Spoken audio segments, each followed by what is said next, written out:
Hello guys, makita ko lang sa inyo dito ha. Dito sobrang stricto dito guys yun. Pag nakalagay full stop, kailangan mo mag full stop dito. Yan, full stop nakalagay. Tapos first stop, first go. Yan. Pag hindi ka naghinto dyan, pagdating mo sa gate, huli ka, hindi ka makalabas. Yan, kung saan may nakalagay na full stop ka talaga.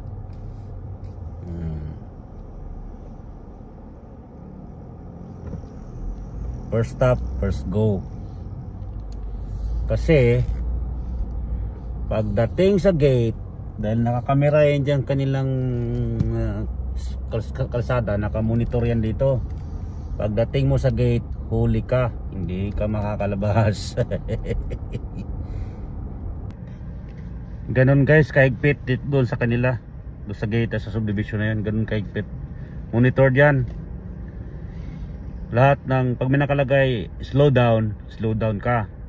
Pag may nakalagay na full stop ka talaga. Tapos first come, first stop, first go. Kasi pag nagdire-diretso ka, pagdating mo doon sa gate, paglabas mo, harang ka, ticket ka kagad. Walang exemption, walang pakiusap, di pwede sa kanila dito. Huli ka talaga. Kaya susunod ka sa batas. Di ba? Kung gano'n ang gagawin sa Metro Manila, na lahat ng violation, nag-violate ka, isang driver, nag-violate ka, beating the red light, like for example, beating the red light, stop na, nag-go ka pa rin. Ngayon pag hinuli ka ng enforcer, at walang pakiusap, ticket talaga. Lahat ng driver susunod at susunod yan sa batas trapiko. Pati nakalagay na no swerving, ganyan. No left turn, nakalagay nag-left ka. No U-turn, nag-U-turn ka. Doon kayo na may nag-U-turn, doon kayo nakita ko. Doon pa. So kung lahat stricto, basta ipatupad lang ang batas, ang Pilipino susunod yan eh.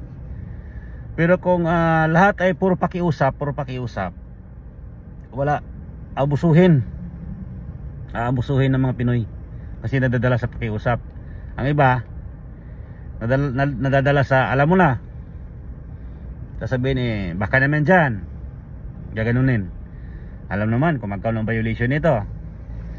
Anong gusto mo sir, abala o alam mo na, ibig mo sabihin. Siyempre ikaw naman sa ayaw mo ng abala, so mapipilitan ka doon sa gusto niya. Pero kung stricto ang isang enforcer, ipapatupad niya ang batas. Nagkamali ka, ticket, pasensya na sir. Pag bumaba ka, huwag kang bumaba sa sasakyan sir, dyan ka lang sa sasakyan mo, huwag kang bumaba. Lahat titino yan, maniwala kayo sa akin. Bakit ko nasabi yon? Sa Subic, pumunta kayo sa Subic. Sa Subic, ganoon din. First stop, first go. Paglagpas mo, nag-go ka, nagdire-diretso ka. Pag nagpas mo sa una ng konti, may nakaabang na enforcer. Paglagpas mo, ticket ka agad. Wala di uso doon ang pakiusap doon. Antimano, titikitan ka. Halos lahat ng driver, pag pumunta ng Subic, sa Subic Bay, pag napadaan ka doon, susunod ka talaga sa batas trapiko. Ilag ang mga tao doon dahil sa pinapatupad ang tamang batas. Nadidisiplina ang isang Pilipino. Pero kung ang isang Pinoy ay isang enforcer ang nadadala sa pakiusap, puro pakiusap, wala, alam mo naman ang Pilipino eh.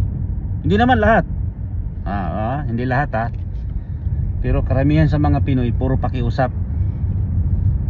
Tapos pag napagbigyan, tuwang-tuwa, ay nauto ko na naman si sir, nauto ko yung enforcer kasi nadala sa pakiusap. Nagkasala ka nagkasala, alam mo may kasalanan ka, pinag-usapan mo, ngayon pinagbigyan ka. Ngayon sa ginawa mo, ulitin mo pa rin yan. Gagawa ka naman kasi kasalanan kasi nakukuha mo sa pakiusap. Ngayon kung hindi, walang pakiusapan ang nangyayari, ticket, ang Pilipino susunod sa batas yan.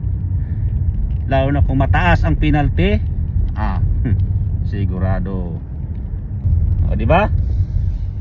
Ganun lang dapat. Batas ay batas. Ang batas ay malupit, pero yan ay batas na dapat sundin. Right? Alright.